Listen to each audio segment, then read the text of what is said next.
The piercing wail of Leo, his 3-week-old son, ripped through the opulent silence of the penthouse, echoing off the pristine marble floors and polished steel appliances. It was a sound that had become Arthur Caldwell's new, agonizing alarm, a primal cry that effortlessly dismantled the formidable chief executive officer of Caldwell Innovations, reducing him to a bewildered, fumbling man. Just 3 weeks prior, Arthur had commanded boardrooms, his decisions shaping global markets, his gaze unwavering as he navigated deals worth hundreds of millions of dollars. Now he stood before the vast, empty expanse of his sub-zero refrigerator, its cold blue light mocking his utter helplessness. Leo, a tiny bundle of furious energy wrapped in a pale blue blanket, thrashed in his arms, his miniature fists batting at the air, his face contorted in a silent, desperate scream that was only silent because Arthur's own ears were ringing with a grief so profound it threatened to swallow him whole. His wife, Eleanor, vibrant and irreplaceable, was gone. She had died during childbirth, leaving behind a chasm in his soul and this fragile, demanding life. Leo, the night nurse, a harried woman who had seemed perpetually on the brink of tears herself, had called in sick an hour ago, leaving Arthur utterly, devastatingly alone. He had searched, frantically, through the meticulously organized pantry, then through the barren shelves of the refrigerator, his mind a chaotic mess of half-formed thoughts and urgent, unanswered questions. Milk. Where was the milk? His hands, more accustomed to the firm grip of a Mont Blanc pen signing multi-million-dollar contracts, fumbled with an empty baby bottle, the cold plastic against his skin mirroring the chill that had settled deep within his own heart. Leo's cries escalated, each one a fresh stab, exposing the raw wound of Arthur's grief, his profound inadequacy, his terrifying solitude. He was a man drowning not in numbers or corporate takeovers, but in the overwhelming primal need of a hungry infant. His eyes, usually sharp and calculating, were wide with a desperation that bordered on panic, reflecting the exact scene of the empty fridge and the crying baby, a mirror of his inner desolation. His shoulders slumped, his usually immaculate grey sweater now slightly askew, a smear of spit-up barely noticeable against the fabric, yet feeling like a brand of utter failure. The air in the vast kitchen, usually sterile and calm, vibrated with Leo's inconsolable lament, a relentless symphony of hunger and fear. Just as the suffocating weight of despair threatened to consume him, just as Arthur felt himself teetering on the precipice of a breakdown, a soft, almost hesitant knock echoed from the kitchen door. He barely registered it at first, lost in the maelstrom of his son's cries and his own spiraling thoughts. The knock came again, a little firmer this time, a gentle but persistent intrusion into his private hell. He turned, slowly, his gaze unfocused, his entire being still dedicated to the desperate task of finding sustenance where there was none. Standing in the doorway, framed by the warm glow of the hallway lights, was Elena Martinez, the 27-year-old housekeeper, her dark hair pulled back neatly, her light blue uniform crisp and impeccable, despite having just completed a long day's work. She had been on her way out, preparing for the long commute back to her small apartment in Queens. But Leo's thin, piercing cries had reached her, stirring an instinct far more powerful than any professional deference. Her eyes, dark and deep, held a quiet understanding, a profound sorrow that mirrored Arthur's own, though he was too consumed to recognize it. Elena, too, carried an invisible burden, a fresh wound in her own heart. She had lost her own infant, a daughter, just 5 weeks earlier. Complications after a premature birth at a public hospital in Queens had stolen her baby, leaving her body aching with the ghost of a child. And, as a cruel biological joke, her body continued to produce milk, a constant, painful reminder of what she had lost, a source of quiet dignity and private suffering.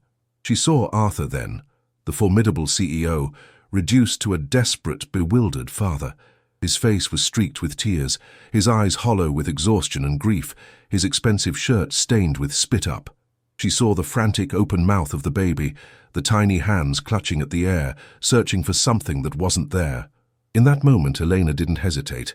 All protocol, all social divides, all professional boundaries dissolved. The image of Arthur, a man of such power, so utterly broken, fused with the heartbreaking sound of the hungry infant. It was a raw, primal scene. If you've ever felt that crushing weight of despair, that moment when an unexpected kindness became your only anchor, leave a like and share your story. But to truly understand the profound depths of this unexpected connection, this desperate, beautiful intersection of lives, we must first trace the shattered paths that led Arthur and Elena to this very moment. Arthur Caldwell had always been a man who built, who controlled, who conquered. His name was synonymous with innovation and ruthless efficiency in the cutthroat world of Manhattan's venture capital. From humble beginnings, he had carved out an empire, Caldwell Innovations, a testament to his relentless drive and singular focus. He thrived on challenges, turning obstacles into stepping stones, his ambition an unquenchable fire. But his life, for all its professional triumphs, had until recently been somewhat sterile, dominated by work, by logic, by the pursuit of perfection. He had little time for the messy, unpredictable nuances of emotion, preferring the clean lines of data and strategic advantage. Then came Eleanor. She was an artist, vibrant and full of life, a whirlwind of color and laughter that blew into his carefully constructed world and dismantled it, piece by exhilarating piece. She taught him to truly see, to truly feel, to find beauty, not just in profit margins, but in the everyday. Their love story was a whirlwind, a passionate fusion of opposites that somehow made perfect sense. With Eleanor, Arthur began to shed the rigid skin of the CEO, allowing glimpses of a softer, more vulnerable man to emerge. He found joy in her bohemian spirit, in her irreverent wit, in the way she could make him laugh until his sides ached. She was the anchor he hadn't known he needed, grounding his boundless ambition with profound human connection. Their penthouse, once a stark monument to his success, became a home, filled with Eleanor's vibrant paintings, her eclectic collection of books, and the undeniable warmth of their shared life. When Eleanor became pregnant, a new dimension of happiness, unexpected and overwhelming, flooded Arthur's world. He had never considered fatherhood before, too engrossed in his empire, but Eleanor's glowing anticipation, her gentle touch on her growing belly, ignited a paternal instinct he hadn't known existed. They meticulously planned for their son, Leo, designing a nursery filled with whimsical art and plush toys, a testament to the boundless love they felt for the life growing within her. Arthur read every parenting book he could find, determined to be as prepared for fatherhood as he was for a hostile takeover. He envisioned a future filled with laughter, with bedtime stories, with the quiet joy of watching his son grow, all shared with Eleanor by his side. But fate, in its cruelest form, snatched that future away. Eleanor's labor had been long, arduous, and fraught with unforeseen complications. Arthur had stood by her side, clutching her hand, his own heart a frantic drumbeat against his ribs, whispering words of encouragement, of love, of a future that would never be. The doctors had fought tirelessly, their faces grim, their movements urgent. Leo had come into the world with a cry, a tiny miracle amidst the chaos, but Eleanor, his beloved Eleanor, had slipped away, her vibrant spirit extinguishing in the operating room. One moment she was there, full of life, struggling for their son. The next she was gone, leaving Arthur with a newborn and a gaping, bleeding wound in his soul. The days that followed were a blur of grief and an overwhelming sense of unreality. The penthouse, once filled with Eleanor's laughter, now echoed with a haunting silence, broken only by Leo's cries and the quiet footsteps of the staff. Arthur felt as though he were moving through a dense fog, his mind numb, his body aching. His professional life, once the bedrock of his identity, became a distant, meaningless hum. He tried to focus, to return to the world of mergers and acquisitions, but the numbers blurred, the strategies felt trivial, and the relentless demands of Caldwell Innovations were an unbearable weight. He hired a night nurse, a succession of them, to help him navigate the terrifying intricacies of infant care. He loved Leo fiercely, a raw, protective love that surprised him with its intensity, but he felt utterly, hopelessly unprepared. He could sign deals worth billions, but he couldn't soothe a colicky baby. He could command a boardroom, but he couldn't interpret the nuanced language of a hungry infant. His hands, precise and powerful in the corporate world, felt clumsy and ineffectual when changing a diaper or preparing a bottle. He would watch the night nurse, a woman named Ms. Albright, with a mixture of gratitude and envy, as she effortlessly calmed Leo, her movements practiced and gentle. He knew he needed her, relied on her, as a lifeline in a sea of grief and unfamiliar responsibility. Meanwhile, Eleanor Martinez had her own silent battles. Her journey to New York had been one of hope and necessity, leaving her small, close-knit village in Central America for the promise of a better life, of sending money back to her family. She was a woman of quiet strength, of immense resilience, her dark eyes holding a depth of wisdom beyond her 27 years. She found work as a housekeeper for the wealthy families of Manhattan, including the Caldwells, her meticulous attention to detail and unwavering work ethic earning her respect. The Caldwell penthouse to Elena was a stark contrast to her own humble apartment in Queens, a world of unimaginable luxury, a gilded cage she observed with a detached professionalism. 5 weeks before this fateful night, Elena's world had also been irrevocably shattered. Her own daughter, a tiny miracle named Sophia, born prematurely in a bustling public hospital in Queens, had succumbed to complications. Elena had held her for only a few precious hours, tracing the delicate lines of her baby's face, imprinting every detail onto her broken heart before Sophia was taken from her. The grief was a physical ache, a constant companion, a heavy cloak she wore beneath her crisp uniform. She returned to work quickly, driven by necessity and the desperate need for distraction, for routine. Each day she would clean the sprawling penthouse, dusting the gleaming surfaces, polishing the cold steel, her movements automatic, her mind a quiet storm of sorrow. The sounds of Leo's distant cries from the nursery, a floor above, were a cruel echo, a constant reminder of the milk her body still produced, a biological function that served no purpose, a painful, constant ache in her breasts that mirrored the ache in her soul. On this particular night, the air in the penthouse felt different. A palpable tension, a quiet desperation, had settled over the usually immaculate rooms. Ms. Albright, the night nurse, had called Elena earlier that evening, her voice laced with an unusual distress. "I can't come in tonight, Elena," she'd whispered. I can't. Tell Mr. Caldwell I'm so sorry, but I just can't face it right now. The grief in this house, it's too much." Eleanor had understood. She had felt it too, the pervasive sorrow, the palpable emptiness left by Mrs. Caldwell's passing. She had delivered the message to Arthur, who had merely nodded, his eyes distant, lost in his own world of pain.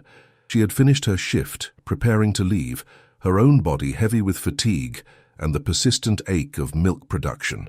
But then, Leo's cries began, not the usual fretful whimpers, but a desperate, escalating wail that seemed to vibrate through the very structure of the building. It pulled at something deep within Elena, a primal tug she couldn't ignore. It was the sound of a baby in true distress, a sound that bypassed logic and went straight to the instinct of a mother, a sound she knew intimately from her own short, heartbreaking experience. She had lingered, polishing an already gleaming surface, then straightening a stack of magazines, her ears attuned to the rising crescendo of the infant's distress. The cries were relentless, a relentless plea for comfort, for sustenance. She knew Arthur was alone, unprepared for such an onslaught. Her heart, already raw, ached with a familiar empathy. She walked towards the kitchen, drawn by the sound, a silent, almost invisible presence. As she approached the doorway, she saw him, Arthur Caldwell, the untouchable CEO, standing before the open refrigerator, his broad shoulders slumped, his face a mask of utter despair. In his arms, Leo thrashed, his small face red and contorted, his mouth open wide in a soundless scream. The cold light of the empty fridge illuminated the scene, a stark tableau of grief and desperation. Arthur's eyes, usually filled with calculated intent, were wide, lost, mirroring the emptiness of the shelves before him. He searched, frantically, hopelessly, for milk that simply wasn't there. His hands trembled, fumbling with an empty bottle, his strength utterly gone. And it was then, in that moment of raw, unadulterated human vulnerability, that Eleanor understood. She understood the crushing weight of Arthur's grief, the terrifying inadequacy he felt, the profound solitude of a man left to navigate an unimaginable loss with an equally unimaginable new responsibility. And she understood Leo's hunger, a hunger she knew intimately, a hunger her own body was still cruelly prepared to satisfy. All the unspoken barriers between them, the wealth, the status, the employer-employee dynamic, dissolved in the face of this desperate, undeniable need. It was a need that transcended everything, a shared space of human fragility, with a quiet grace that belied the enormity of the act An instinctive movement born of a mother's instinct, she stepped forward. She didn't speak, didn't ask. There was no time for words, no need for explanation. Her eyes, filled with a profound sorrow that somehow merged with a boundless compassion, met Arthur's desperate gaze. She gently, almost reverently, removed the wailing infant from Arthur's trembling arms. His grip surprisingly loosened immediately, as if a great weight had been lifted, even before the physical transfer was complete. Arthur, stunned, watched her every move, mesmerized, incapable of protest or even thought. Elena held Leo close, her body instinctively molding to his tiny form. The baby's cries, though still strong, seemed to soften fractionally against her chest, as if recognizing the familiar comfort of a woman's embrace. With a quiet, unhesitating movement, she unbuttoned her crisp uniform, revealing the soft skin beneath. The profound silence that followed, broken only by the soft, eager sounds of Leo suckling at her full breast, was a revelation. It was a moment of raw, unadulterated life, primal and profound, that transcended social divides, grief, and expectation. Arthur, frozen in disbelief, watched as his son found not just sustenance, but an unexpected, tender peace in the arms of a woman he barely knew, a woman who had just, with a simple, selfless act, bridged an unfathomable chasm. It was a moment that promised not just nourishment, but a flicker of hope, a fragile, unexpected beginning in the heart of a desolate world. The soft, rhythmic sounds of Leo suckling at Elena's breast were the only interruption to the profound silence that had fallen over Arthur Caldwell's immaculate kitchen. It was a sound so fundamentally human, so utterly primal, that it seemed to strip away all the layers of status, wealth, and grief that separated them. Arthur stood, transfixed, his eyes wide with a mixture of shock, relief, and a burgeoning, unfamiliar emotion. He watched his son, the baby who had been so inconsolable just moments ago, now nestled contentedly in the crook of Elena's arm, his tiny hands gently kneading her skin. The tension that had coiled within Arthur's chest for 3 agonizing weeks began almost imperceptibly to loosen.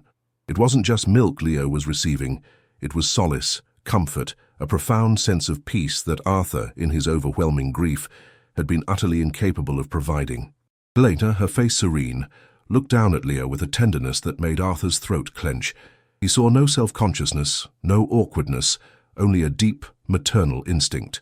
Her dark hair framed a profile that was both strong and gentle. Her eyes, usually downcast in deference, now held a quiet glow. She was an unexpected Madonna in his sterile, modern kitchen, holding the only piece of Eleanor he had left. When Leo finally pulled away, his small face smeared with milk, a faint, contented sigh escaping his lips, Eleanor gently helped him burp, patting his back with a practiced rhythm. Arthur was mesmerized by her quiet competence, a stark contrast to his own fumbling attempts at fatherhood. "He was very hungry," Elena said softly, her voice a low murmur that somehow didn't break the sacredness of the moment. She rebuttoned her uniform, her movements graceful and unhurried. Perhaps some formula would be good to have on hand. Her suggestion was not a criticism, but a simple, practical observation, spoken with a respectful empathy. Arthur could only nod, his voice lost somewhere in the labyrinth of his own emotions. He reached out, his hand hovering uncertainly, then gently took Leo back into his arms. The baby, now calm and full, felt different, lighter perhaps, or simply less burdened by his own hunger. He looked up at Arthur with wide blue eyes, a tiny milky smile gracing his lips. It was the first true smile Arthur had seen on his son's face, a beacon of light in the crushing darkness that had enveloped him. Over the next few days, an unspoken routine began to form in the Caldwell penthouse, one that defied all conventional expectations and protocol. Eleanor, initially with quiet reluctance, began to assume the role of Leo's primary caregiver. It wasn't a formal agreement, merely a natural evolution born of urgent necessity and profound instinct. Miss Albright, the night nurse, continued to be unwell, and Arthur, still reeling from Eleanor's death, found himself utterly reliant on Elena's presence. She didn't just provide milk, she brought with her a gentle rhythm, a calming presence that transformed the chaotic urgency of a newborn into a serene, predictable dance. Arthur, consumed by his own grief and the unrelenting pressures of Caldwell innovations, found himself increasingly dependent on Elena. He would observe her from the periphery of his shattered world, a silent witness to her quiet devotion. He watched, mesmerized, as Elena transformed his son from a fragile, crying bundle into a contented, smiling baby. She hummed soft lullabies in a language Arthur didn't understand, but recognized as deeply comforting. She rocked Leo with a gentle sway, her hands moving with an ease and confidence that Arthur envied. She taught him the subtle cues of his son's hunger, tiredness, and discomfort, translating the infant's silent language into actionable steps. For the first time since Eleanor's death, Arthur felt a flicker of hope, a sense of something warm returning to his sterile, lonely world. He had built an empire on logic and strategy, but Elena was showing him that some of life's most profound solutions came from instinct, from the heart, from pure, unadulterated compassion. He saw Leo thrive under her care, his tiny body growing stronger, his eyes brighter, his cries less frequent. Elena had brought a quiet, gentle life back into his silent home, and in doing so, had begun to reawaken a forgotten part of himself. Leo, once a constant source of anxiety, became a source of quiet joy under Elena's influence. Arthur found himself lingering in the nursery, watching Elena bathe his son, her soft coos and gentle movements creating an atmosphere of peace. He would watch them from the doorway unseen, marveling at the bond that had formed between them so quickly, so powerfully. Elena would hold Leo close, whispering secrets into his tiny ear, and sometimes Arthur would catch a glimpse of the profound sorrow in her eyes, a reflection of her own unspoken loss. He recognized that sorrow, understood its depth, and a quiet respect began to grow within him, not just for her competence, but for her resilient spirit. She carried her grief with a silent dignity that resonated deeply with his own. If you're feeling this unexpected connection, this quiet, transformative power of human kindness, please leave a like and share this story. However, their unconventional arrangement, born of desperation and compassion, quickly became a magnet for judgment. The first tremors of disapproval came from the inner sanctum of the Caldwell household itself. Arthur's formidable mother, Evelyn Caldwell, a matriarch of old New York money and impeccable reputation, descended upon the penthouse like a winter storm. Evelyn Caldwell was a woman carved from granite, her elegance as sharp as her wit, her social standing meticulously maintained. She had weathered countless societal storms, always emerging unscathed, her image unblemished. For her, reputation was everything, tradition a sacred text, and any deviation from the established order was a threat. Evelyn, still grieving for her daughter-in-law, viewed Eleanor not as a savior, but as an unwelcome intrusion, a potential scandal that threatened the carefully constructed image of the Caldwell legacy. She saw a gold digger, a woman of humble origins exploiting a vulnerable family, a breach of decorum that was simply unacceptable. From the moment she first observed Elena holding Leo, her perfectly sculpted eyebrows arched in a subtle but unmistakable expression of disdain. She made no direct accusations, but her frosty demeanor, her pointed silences, and the subtle flick of her eyes towards Elena's uniform spoke volumes. "Arthur, darling," she began one afternoon, her voice a silken steel as Elena silently cleared the breakfast table. "Surely Leo needs a more established caregiver, someone with credentials, a formal background in child development." Her words were delivered with a smile that didn't quite reach her eyes, a smile that conveyed a subtle but potent threat. "I have several excellent agencies on speed dial. One can never be too careful, especially with an heir to the Caldwell name." Arthur, still navigating the fog of his grief, felt a surge of defensiveness. "Mother, Elena has been invaluable. Leo responds to her. She's been a godsend." Evelyn merely raised an eyebrow, a gesture that conveyed a lifetime of experience in discerning intention. Indeed, such dedication. One must wonder what motivates such unparalleled generosity. The implication hung heavy in the air, a poisonous dart aimed directly at Elena's character. Elena, outwardly impassive, continued her work, but Arthur felt the subtle shift in her posture, the tightening of her shoulders. He knew Evelyn's words stung, knew the insidious nature of her veiled accusations. Evelyn began orchestrating discreet attempts to replace Eleanor. An array of highly credentialed, impeccably dressed nannies, each with glowing references and impressive degrees in early childhood education, began appearing for interviews at the penthouse, always when Elena was present. their presence a silent, undeniable message. Arthur, though he understood his mother's intentions, found himself resistant, a quiet battle brewing within him. He saw these nannies as distant clinical figures, utterly lacking the warmth and intuitive understanding Eleanor possessed. They were professionals. Elena was family in an unspoken, profound way. Meanwhile, within the cutthroat world of Caldwell Innovations, another more insidious threat was taking root. Blake Harrison, a rival executive with a hungry ambition and a calculating mind, saw Arthur's grief as an opportunity. Blake had always resented Arthur's meteoric rise, his effortless charm, and his undeniable brilliance. He was a man who saw weakness as an opening, and Arthur's emotional vulnerability post-Eleanor's death was a gaping chasm he intended to exploit. Blake began to circulate insidious rumors, painting Arthur as emotionally unstable and easily manipulated, suggesting his judgment was compromised. He used Elena's presence, her unconventional role, as fuel for his malicious campaign. Whispers began to snake through the polished hallways of Caldwell Innovations. "Did you hear about Caldwell? The housekeeper is practically raising his baby now.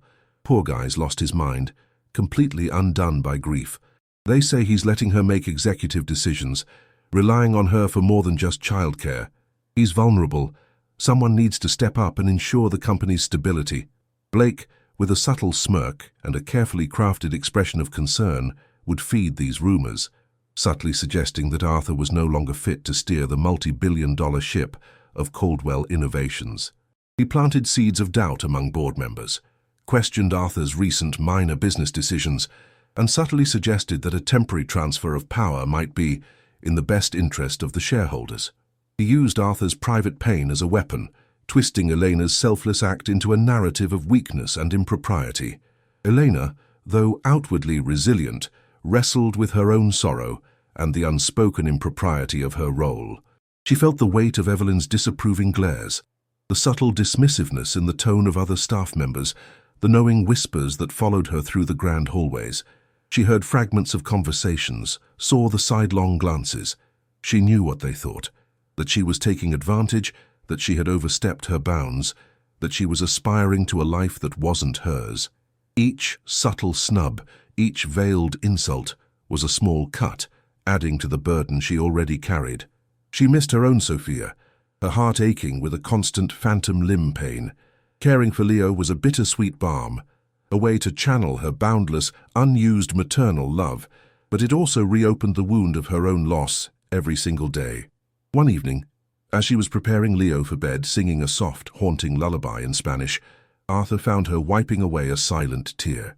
He had never seen her shed a tear before, her composure always absolute. "Elena?" he asked softly, his voice laced with uncharacteristic concern. She quickly composed herself, a practiced move. "It is nothing, Mr. Caldwell. Just a memory." Her voice was steady, but her eyes held a profound sadness. Arthur sat beside her on the plush nursery chair, a rare moment of intimacy between them. "My mother, and the others. I know they're difficult." He hesitated, searching for the right words. "You don't deserve their judgment." Eleanor offered a faint, sad smile. "It is the way of the world, Mr. Caldwell. People will always talk. I do my work. I care for Leo. That is all that matters." But her words, though brave, could not entirely mask the quiet ache in her voice, the weariness in her shoulders. She carried the quiet dignity of a woman who had given everything, yet felt she had nothing left to lose. The quiet strength she brought to Leo was her own form of healing. A desperate, beautiful act of love she poured into the small, vulnerable life entrusted to her.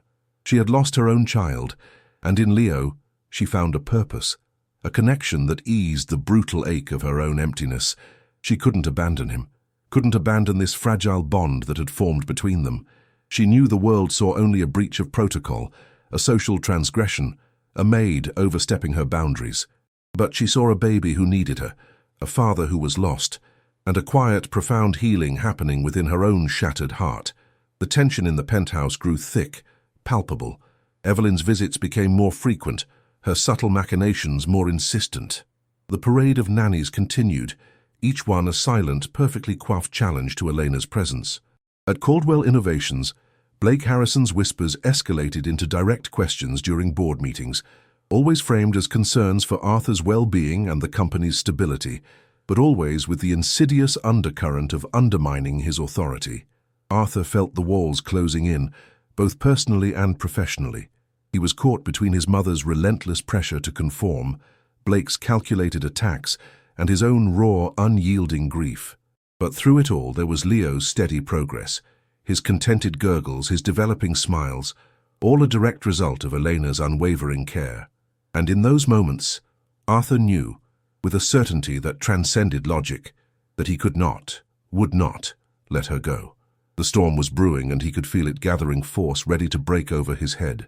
The delicate, unconventional peace Elena had brought into his life was under siege, and Arthur, for the first time in weeks, felt a flicker of the old fire ignite within him, a fiercely protective flame that he hadn't known he still possessed. This quiet, unassuming woman had not only nourished his son, but had also slowly begun to reawaken the man beneath the grief-stricken CEO, and he would not allow anyone to take that away. The fragile, unconventional peace that had settled over the Caldwell penthouse was like a delicate bloom in a harsh winter, constantly threatened by the biting winds of judgment and ambition. Arthur, though still navigating the treacherous terrain of his grief, found himself increasingly aware of these external pressures, specifically from his formidable mother, Evelyn, and his insidious corporate rival, Blake Harrison. Each day brought new skirmishes in this silent war, tightening the emotional vice around Arthur, Eleanor, and by extension, young Leo. Evelyn Caldwell, a woman whose life had been meticulously curated for appearances, could no longer tolerate what she perceived as an outrageous breach of decorum. Her polite suggestions evolved into thinly veiled demands, her discreet inquiries into outright orchestrations. One frigid Tuesday morning, Evelyn arrived unannounced, her elegant fur coat exuding an air of chilled authority. Elena was in the living room, gently playing with Leo, who gurgled with delight, reaching for the silver star locket Elena always wore around her neck. Arthur, having just concluded a frantic video conference, watched from the doorway, a rare smile gracing his lips as he witnessed his son's unadulterated joy. Evelyn's entrance shattered the tender scene. Her gaze swept over Elena, lingering pointedly on the locket, then fixed on Arthur. "Arthur," she began, her voice devoid of its usual silken charm, replaced by a steely resolve. "This charade has gone on long enough. People are talking. The board is noticing. Caldwell Innovations cannot afford even a whiff of scandal, especially not now." She nodded towards Eleanor, who, ever observant, had quietly risen and discreetly moved away from Leo, who, sensing the shift in atmosphere, began to whimper. "This woman, while perhaps well-intentioned, is not family. She is an employee, and her unconventional methods are raising eyebrows." Arthur felt a knot tighten in his stomach. "Mother, Elena is excellent with Leo. He's thriving. She saved him, for God's sake." His voice carried a raw edge of frustration. Evelyn merely scoffed, a delicate, dismissive sound. "Saved him? From what, precisely?" "A perfectly capable professional nanny. We can provide the absolute best for Leo, Arthur, without resorting to such informality. It's simply not done." She then presented Arthur with a meticulously bound dossier, its cover embossed with the logo of a prestigious, discreet nannying agency. "I've taken the liberty of arranging several interviews, highly vetted, impeccable references, each one capable of managing the household and Leo's needs with the utmost discretion and professionalism." She emphasized the last word, her gaze momentarily flicking towards Elena, a silent, cutting insult. Elena, though her back was to them as she tidied Leo's toys, felt the sting of Evelyn's words like a physical blow. Her heart ached, not just for herself, but for the unspoken accusation against her bond with Leo. She carried the heavy weight of her own loss, and in Leo she had found a fragile balm. To be dismissed as merely informal, as a charade, felt deeply unjust. She maintained her composure, her movements precise, a testament to her unyielding dignity. If you've ever felt judged for an act of genuine kindness, for a connection that defied expectations, leave a like and share your thoughts in the comments. This escalating pressure from his mother was just one front in Arthur's increasingly beleaguered world. At Caldwell Innovations, Blake Harrison, sensing blood in the water, intensified his campaign of corporate sabotage. Blake, a man whose ambition was as sharp as his tailored suits, saw Arthur's personal turmoil as the perfect opportunity to seize control. He started subtly undermining Arthur's decisions, planting seeds of doubt among the board members and key investors. During a critical quarterly review meeting, Blake presented a meticulously crafted report on a major acquisition Arthur had spearheaded. The figures, while accurate, were presented with a slanted narrative, highlighting minor setbacks and exaggerating potential risks. While Arthur's vision for the Novatech acquisition was, as always, ambitious, Blake began, his voice smooth and laced with false concern, one must wonder if recent personal distractions have impacted the precision of our financial projections. There's a slight discrepancy here. He pointed to a seemingly innocuous line item that, if left unchecked, could escalate into a significant liability. Perhaps a fresh pair of eyes, entirely unburdened, should review this going forward. He paused, allowing his words to hang in the air, a silent accusation of Arthur's compromised judgment. Arthur felt a cold wave of anger wash over him. He knew Novatech was solid, had poured countless hours into its due diligence, even amidst his grief. He recognized Blake's manipulative tactics immediately. Blake wasn't just questioning his business decisions, he was attacking his very fitness to lead, implicitly referencing the rumors swirling about Elena's presence in his home. He parried Blake's comments with sharp, precise data, expertly defending his strategy, but he could feel the subtle shift in the room, the flicker of doubt in the eyes of some board members. Blake's insidious rumors about Arthur's emotional instability and his unconventional living situation were clearly taking root. The pressure mounted relentlessly. Arthur found himself increasingly isolated, navigating a minefield of corporate politics and social expectations. He spent sleepless nights poring over documents, trying to counter Blake's subtle machinations, then spent the days trying to shield Elena from his mother's relentless scrutiny. He felt caught in a brutal tug-of-war, his personal life bleeding into his professional one, threatening to dismantle everything he had built. One evening, after another exhausting day of fending off both corporate attacks and his mother's thinly veiled threats, Arthur found Elena packing her small bag in her modest staff quarters within the penthouse. The sight sent a jolt of ice through his veins. "Elena, what are you doing?" His voice was sharp, betraying the sudden surge of panic. She turned, her face a mask of quiet resignation. "Mr. Caldwell, I believe it is best if I leave. Your mother is right. My presence here is causing trouble. For you, for Leo. It is not right." Her eyes, usually so resilient, held a profound weariness. The constant scrutiny, the barbed comments, the unspoken judgment, it had chipped away at her resolve. She was tired of feeling like an intruder, of being a source of controversy. The pain of her own loss, combined with the external pressures, had become almost unbearable. Arthur felt a sudden, profound terror grip him. The thought of Elena leaving, of Leo losing the only constant source of maternal comfort he had known, was unbearable. It felt like losing Eleanor all over again, a gaping wound reopening. He had seen Leo thrive under Elena's care, had watched his son transform from a fragile, crying bundle into a contented, smiling baby. Elena was not just an employee. She was the quiet anchor in his storm-tossed world, a lifeline for both him and Leo. He had seen past her uniform, past her humble origins, to the depth of her character, her quiet strength, her boundless compassion. He had seen a mother's instinct, pure and unwavering, in her every interaction with Leo. "No," Arthur said, his voice firm, more resolute than it had been in weeks. He closed the small distance between them, standing before her, his gaze intense. "You are not leaving, Elena. You are not just a housekeeper. You are essential to Leo, to us." The words, spoken with such raw conviction, surprised even himself. It was a declaration not just of need, but of a burgeoning, protective loyalty. "My mother, Blake, their opinions do not matter. Only Leo's well-being matters, and you are that." Eleanor looked up at him, a flicker of surprise in her eyes mixed with a deep, almost painful gratitude. She saw not the aloof CEO, but a man desperately clinging to the fragments of his shattered world, a man who, like her, understood profound loss and unexpected connection. His words, though simple, validated her, acknowledged the depth of her bond with Leo, something no amount of money or social standing could buy. Slowly, she untied the scarf she had used to bind her packed items, her decision wavering under the weight of his earnest plea. Arthur, emboldened by her hesitation, knew he had to act. He couldn't let his mother or Blake dictate the future of his family. He couldn't allow them to sever this vital connection. He had to make a stand, not just for Eleanor, but for Leo, and for the fragile new shape his life was taking.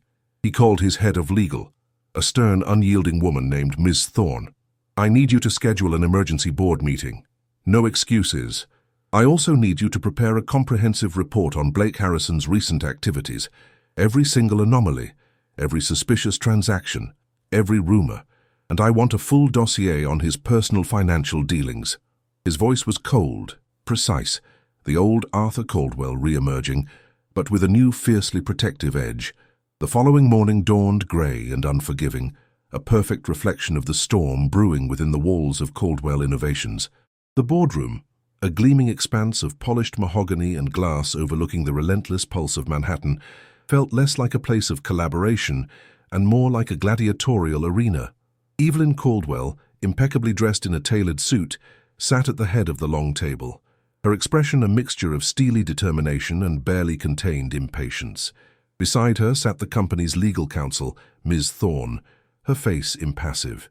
Across from them, Blake Harrison sat with a subtly confident smirk, his eyes occasionally flickering towards Arthur, a silent challenge.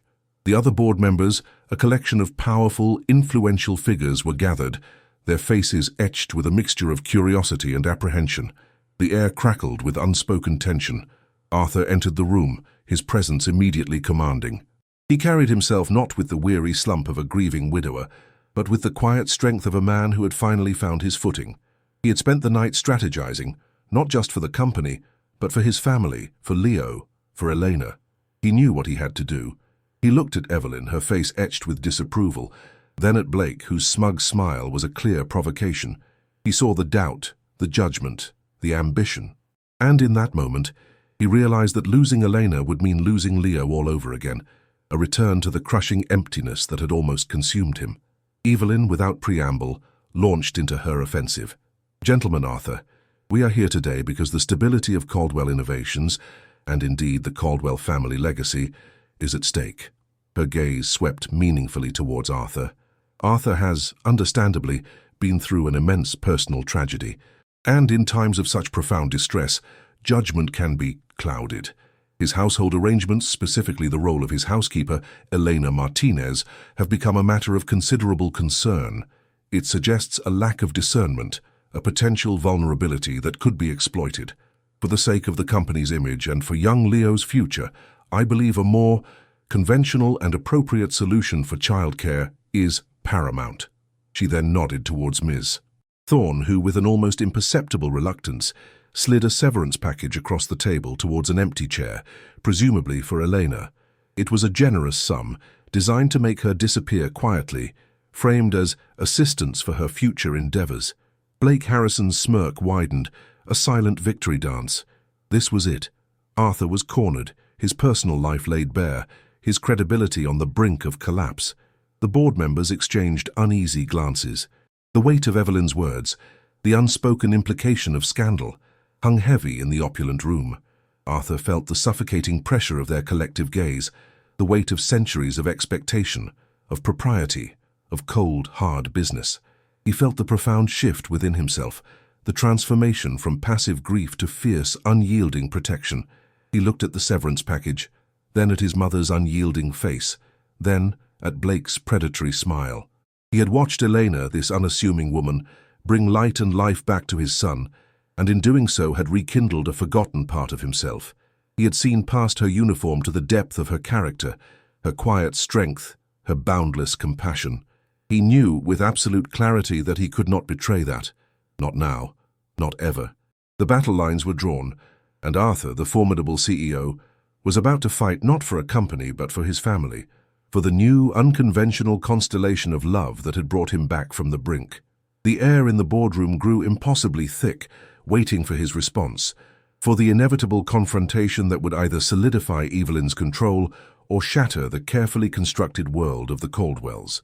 The polished mahogany table in the Caldwell Innovations boardroom gleamed under the harsh fluorescent lights, reflecting the tense faces of the assembled board members. Evelyn Caldwell had laid her cards on the table, a severance package for Elena Martinez, a silent, gleaming weapon meant to sever an inconvenient truth. Blake Harrison's smirk, subtle but unmistakable, was a predatory glint in his eyes. The room held its breath, waiting for Arthur's capitulation, for the CEO to confirm their assumptions of his compromised state. But Arthur Caldwell, though still bearing the deep scars of his grief, was no longer the man drowning in despair. He was a father, fiercely protective, and a leader who had rediscovered his resolve in the most unexpected of places. A profound silence stretched, broken only by the hum of the air conditioning. Then, with a sudden unexpected force that made several board members flinch, Arthur slammed his open hand flat on the polished table. The sound cracked through the hushed room, a raw, primal declaration that echoed like a gunshot. It wasn't an act of rage, but of absolute, unyielding conviction. For the first time in weeks, his eyes, once hollow with sorrow, blazed with an intensity that commanded immediate attention. He rose slowly, deliberately, his gaze sweeping across each face in the room, from his mother's perfectly composed but now startled expression to Blake Harrison's suddenly faltering smile. "This is not about household arrangements, Mother," Arthur began, his voice steady, low but carrying an undeniable weight that silenced all dissent. "And it is certainly not about scandal." His voice hardened as he fixed his gaze on Blake. "This is about an orchestrated campaign of corporate sabotage, fueled by personal ambition and malicious rumor. And it stops now." Blake Harrison's face went pale. His smirk vanished, replaced by a flicker of fear. Arthur held up a thick dossier, the very one he had asked Ms. Thorne to prepare, its contents a stark contrast to Evelyn's neatly bound proposal. "Ms. Thorne," Arthur said without taking his eyes off Blake, "if you would be so kind as to circulate the summary of this report." Ms. Thorne, her expression still impassive, but with a subtle hint of professional satisfaction, began to distribute copies. The board members, intrigued, began to leaf through the pages, their initial expressions of apprehension slowly morphing into shock. The report meticulously detailed Blake Harrison's activities, suspicious anomalies in financial projections, deliberately misrepresented data in the Novatech acquisition report, and a trail of planted rumors designed to undermine Arthur's authority. It even hinted at some personal financial irregularities that would undoubtedly draw the attention of regulatory bodies. "Blake Harrison," Arthur continued, his voice gaining momentum, "has not merely been concerned for the company's stability.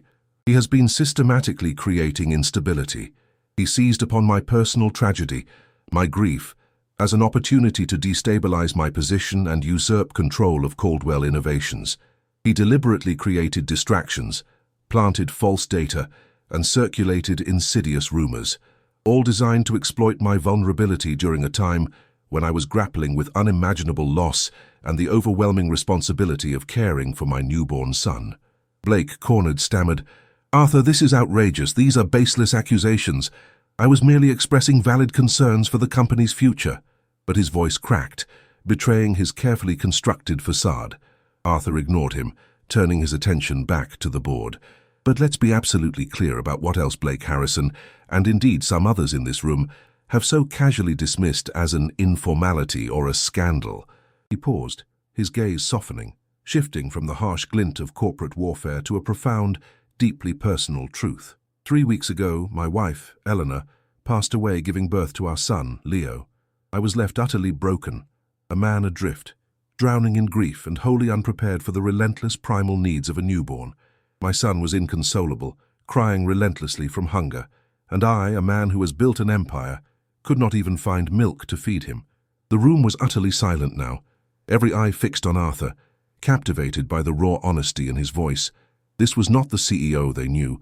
This was a man laid bare, vulnerable, yet radiating a strength they had never witnessed. "It was in that moment of absolute despair," Arthur continued, his voice thick with emotion, "that a soft knock came at my kitchen door. It was Elena Martinez." He looked towards his mother, then at the board members, his gaze unwavering. Elena, who had just finished her shift, who was on her way home, who had her own profound unspoken grief weighing on her shoulders, having lost her own infant daughter just weeks prior. She saw my son's distress. She saw my utter helplessness. And without a word, without a moment of hesitation, she did what no one else could. She took my wailing son from my trembling arms, unbuttoned her uniform, and offered him her breast. A collective gasp rippled through the room. Evelyn Caldwell's perfectly composed facade cracked, her eyes widening in genuine shock, a flush rising on her cheeks. The board members exchanged glances, their earlier judgments crumbling under the weight of Arthur's powerful revelation. This was not a scandal. This was an act of profound, selfless human connection, a moment of raw, unadulterated compassion that transcended all social constructs. The silence that followed, Arthur continued, his voice choked with emotion, broken only by the sound of Leo suckling, was the most profound sound I have ever heard. It was life. It was hope. It was a lifeline thrown to a drowning man and his starving son. Elena Martinez did not just provide milk, she provided solace, comfort, and a tender peace that money and power could never touch. She brought my son back from the brink, and in doing so, she pulled me back too. He looked around the room, his gaze unwavering. Elena is not an employee to be dismissed. She is not a charade. She is an essential part of our new, evolving family. She is the quiet strength, the boundless compassion, the unwavering presence that has allowed my son to thrive and has allowed me to begin to heal. She has done more for this family, for Leo, than any credentialed nanny or well-intentioned socialite ever could. His voice rose, imbued with a newfound authority that was both personal and professional. To even suggest dismissing her, to accuse her of impropriety, is not only an insult to her selfless character, but a profound injustice to my son, who has found an irreplaceable source of love and nurturing in her care. The room was utterly silent.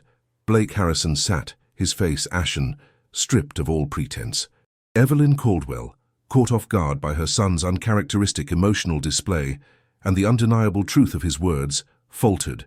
Her carefully constructed world of appearances, her rigid adherence to protocol, was being challenged by something far more powerful, the raw, undeniable force of human love and desperate gratitude. Her eyes, usually sharp and discerning, now held a flicker of something akin to awe, and perhaps a dawning understanding. Furthermore, Arthur continued, his voice now returning to the familiar authoritative cadence of the CEO, I have no doubt that Blake Harrison orchestrated this entire smear campaign, not just against me personally, but against Elena, precisely because her unconventional role exposed the fragility of the very systems he sought to exploit. He believed my grief would make me weak, easily manipulated. He underestimated the power of true human connection, and he grossly underestimated my ability to protect what truly matters. He gestured towards the dossier. Ms. Thorne will elaborate on the full extent of Mr. Harrison's corporate misconduct, but let it be known, Caldwell Innovations will not tolerate such blatant disregard for ethics, nor such malicious opportunism. We value integrity, loyalty, and decisive leadership. And effective immediately, Blake Harrison's employment with Caldwell Innovations is terminated. Blake leapt to his feet, a desperate cry escaping his lips. You can't! This is retaliatory. You're letting your emotions cloud your judgment. Arthur merely raised an eyebrow, the old glint of ruthless efficiency returning to his eyes, now tempered with a new moral clarity. My judgment has never been clearer, Mr. Harrison, and my emotions, for the first time in a long time, are guiding me towards what is truly right. He looked at the security personnel who had quietly entered the room at Ms. Thorne's subtle signal. Escort Mr. Harrison from the premises. As Blake was led away, protesting vehemently but ineffectively, a collective sigh of relief, mixed with palpable astonishment, swept through the boardroom. The board members looked at Arthur with new eyes. They had come expecting to witness a CEO crumbling under pressure, a man whose personal tragedy had rendered him unfit to lead. Instead, they had witnessed a profound act of leadership, a man who, in the crucible of loss, had found a new kind of strength, a new moral compass. He had not just defended his position, he had defended his values, his family, and the quiet dignity of a woman whose selfless act had saved his son. Evelyn Caldwell, still reeling from the unexpected turn of events, remained silent, her perfectly sculpted features betraying a rare moment of genuine introspection. Her son, whom she had always seen as a brilliant but emotionally detached businessman, had just revealed a depth of character she hadn't known he possessed. He had defended Elena, a housekeeper, with the same fierce conviction he would defend his company, and in doing so, had redefined what family meant in the Caldwell household. The rigid walls she had built around her son, around their legacy, were beginning to crack, allowing a glimpse of a different future, one born not of tradition, but of a love as profound and unexpected as the act that had started it all. Arthur, having delivered his decisive blow, stood tall, not just as the CEO, but as a fiercely protective father, a man transformed. The battle had been won, but the journey towards true acceptance and a new kind of family was only just beginning.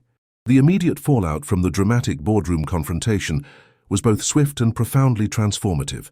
Blake Harrison, his ambitions shattered, was summarily escorted from Caldwell Innovations, his name erased from company directories with the same ruthless efficiency he had once admired in Arthur.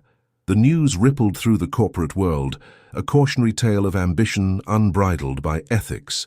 Arthur, however, emerged from the crucible of that meeting, not as a wounded leader, but as one renewed, invigorated by a moral clarity he hadn't possessed before. The board, witnessing his raw honesty and decisive action, saw not weakness, but a profound strength, a man capable of fierce loyalty and unyielding conviction.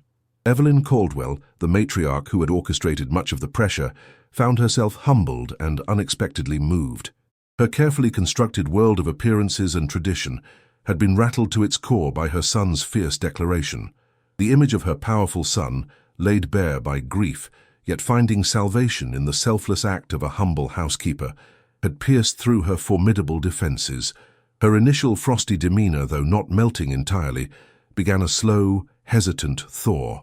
She left the boardroom in a stunned silence, her usual stream of directives replaced by a thoughtful introspection. Over the next few days, her visits to the penthouse became less frequent, and when she did appear, her gaze at Elena held less judgment and more a nascent, cautious curiosity. She even, on one occasion, observed Elena patiently teaching Leo to grasp a colorful rattle, a faint, almost imperceptible smile touching her lips. The cracks in her facade were real, and beneath them, a seed of understanding was beginning to sprout. For Arthur, the transformation was even more profound. He was no longer defined solely by his grief or his empire. The weight of his sorrow was still present, a constant ache, but it was now tempered by a burgeoning hope and a fierce sense of purpose. He had stood up for Eleanor, for Leo, for the unconventional truth of their new family, and in doing so, had found a new, authentic version of himself. He finally began to process Eleanor's death, not as a gaping wound, but as a catalyst for a life he never would have imagined. He recognized that Eleanor had not merely saved Leo, she had saved him, pulling him back from the precipice of despair. The dynamic in the Caldwell penthouse shifted dramatically. The quiet dignity Eleanor had maintained, even under immense pressure, was now met with Arthur's open gratitude and respect. He listened to her, truly listened, valuing her insights into Leo's care, her quiet wisdom. He saw her not as an employee, but as an equal, a partner in the most important task of his life. He began to learn Spanish slowly, awkwardly, wanting to understand the lullabies she sang to Leo, wanting to bridge the linguistic gap that had once seemed insurmountable. Eleanor, in turn, began to relax, shedding some of the quiet guardedness she had worn for so long. She saw in Arthur not just the powerful CEO, but the vulnerable father, the man who had defended her against his own formidable mother and the cutthroat corporate world. A quiet, unspoken trust began to blossom between them, nurtured by shared responsibility and an undeniable, profound bond with Leo. Arthur was determined to build a life with Elena and Leo, one that defied societal expectations and celebrated the love that had emerged from tragedy. One evening, as Leo lay sleeping soundly in his crib, Arthur found Elena studying at the kitchen island, a thick textbook open before her. He remembered her mentioning in a fleeting conversation months ago a childhood dream of becoming a nurse. "Elena," he said, his voice soft, "I've been thinking." She looked up, her dark eyes questioning. "Yes, Mr. Caldwell." "Arthur," he corrected gently, a small smile playing on his lips. "Please, it's Arthur. Your family now." He paused, taking a deep breath. "You mentioned once, a long time ago, that you wanted to be a registered nurse. Is that still your dream?" Elena's eyes widened, a flicker of surprise and longing in their depths. "It was," she admitted, her voice barely a whisper. "But it was a dream for a different life, for a girl in a small village, not for a housekeeper in New York. The impossibility of it, the financial burden, the time commitment had always seemed insurmountable." "It doesn't have to be," Arthur said, his gaze steady, earnest. "I want to help you achieve that dream, Eleanor. I want to fund your education, whatever it takes. A local university in Brooklyn has an excellent nursing program. You've already shown me more care, more natural instinct than any medical professional I've met. It's what you were meant to do." Eleanor was speechless. Tears welled in her eyes, tears not of sorrow but of overwhelming gratitude and a profound, unexpected hope. It was a lifeline he was offering, a chance to reclaim a part of herself she had long thought lost. "Arthur," she whispered, the name feeling foreign yet right on her tongue. "I don't know what to say." "Say yes," he replied, his smile widening. "Say yes to your future. We'll make it work. For Leo, for us." And so, a new chapter began. Eleanor enrolled in a rigorous nursing program, her innate intelligence and compassionate nature proving invaluable. Arthur, ever the strategist, helped her organize her schedule, hired additional support staff for the penthouse to ensure she had the time to study, and even found himself reviewing her anatomy textbooks late at night, a testament to his unwavering support. He would sit with Leo, reading him bedtime stories while Elena studied, their hands occasionally brushing as they passed a textbook or a bottle of milk. Together, they also established the Eleanor Caldwell Foundation. Arthur, reflecting on his late wife's vibrant spirit and Elena's selfless act, wanted to create a lasting legacy that honored both women who had profoundly shaped his life. The foundation was dedicated to providing support and resources for new mothers struggling with postpartum depression and infant care, a quiet tribute to the two women who had navigated the raw, brutal challenges of motherhood, one in life, one in loss. Elena, with her first-hand experience of both profound loss and unexpected maternal triumph, became an invaluable voice in shaping the Foundation's mission, ensuring its outreach truly met the needs of vulnerable mothers. Their relationship, born from an unimaginable tragedy and an act of raw human connection, blossomed into an unconventional yet deeply loving partnership. It wasn't a grand fairy tale romance with sweeping gestures, but a profound connection forged in the crucible of shared vulnerability and mutual respect. Their love story unfolded in the quiet, everyday rhythm of their lives in the Caldwell penthouse, Eleanor studying late into the night, Arthur reading bedtime stories to Leo, their hands intertwined over a shared meal, a silent understanding passing between them as they navigated the joys and challenges of raising their son. Evelyn, though still a woman of tradition, slowly began to embrace this new, unconventional family. She saw the genuine happiness in Arthur's eyes, the vibrant life that had returned to the penthouse, and the undeniable love that Eleanor showered upon her grandson. She even began to offer Eleanor quiet advice on her studies, a subtle but significant gesture of acceptance. The old New York money, once a barrier, now served to support a new kind of legacy, one built not just on wealth but on compassion and resilience. Leo, now a thriving 2-year-old, was the undeniable heart of their family. He was a bright, curious child, a perfect blend of Arthur's intelligence and Eleanor's vibrant spirit, nurtured by Elena's boundless love. He would often climb onto Elena's lap, his small hand reaching for the locket she always wore, a simple silver star, a gift from her late mother. For Elena, that locket, once a symbol of her profound loss, now represented not just memory, but also the miraculous new constellation of family she had found. It was a reminder that even in the darkest moments, hope could emerge, unexpected and radiant. Their journey, still unfolding, whispered a powerful truth, that sometimes the most profound acts of love are not grand pronouncements or societal expectations, but quiet, instinctive gestures that feed not only a baby's hunger, but a desolate heart. It was a testament to the idea that family is not solely defined by blood or social standing, but by shared experiences, by profound acts of kindness, and by the enduring power of love that blossoms in the most unexpected of places, between two people from vastly different worlds, brought together by the innocent cries of a newborn. The Caldwell penthouse, once a sterile monument to a single man's ambition, had transformed into a vibrant home, filled with the sounds of laughter, learning, and the quiet, unwavering heartbeat of a family forged by extraordinary circumstances. They were a testament to life's ability to create beauty from ashes, to find connection amidst chaos, and to redefine love in its most expansive and inclusive forms. The memory of Eleanor remained, a cherished light, but a new light had also dawned, one that illuminated their future with warmth and unexpected joy.